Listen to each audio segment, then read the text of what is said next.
The University of Maryland has been in innovation entrepreneurship for 30 years. We focus on the hands-on experience. You don't really see it until you actually do it. You can't just do a paper study. That's great, you can calculate everything, but you're never perfect. And if you don't have that feedback loop, you can't refine it.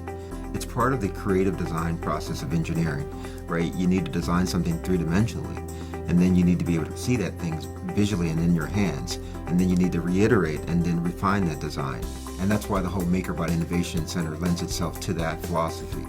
So right now we're in a building called the Technology Advancement Program building.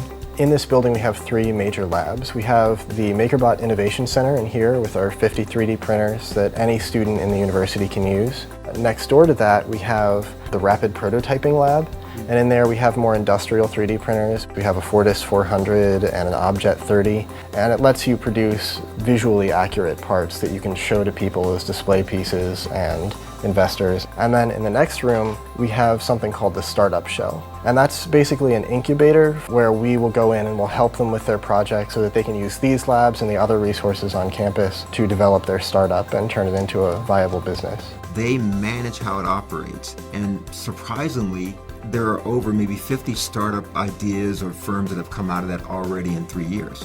What we've been trying to do is build that ecosystem of making so that you can use it and execute it in a real system. A lot of the prototyping that I would do before this would be with wood.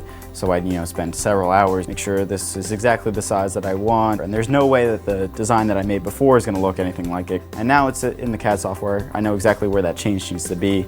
I make that change, and now I have a new product. And it just allows me to fully test the full cycle of my design.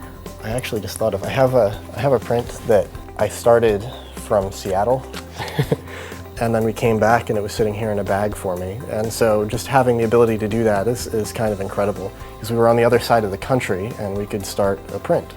Part of the mantra of University of Maryland is to have innovation and creativity come from anywhere, and to have maybe a student from architecture or a student from English who has a great idea, realize their idea and maybe create a startup.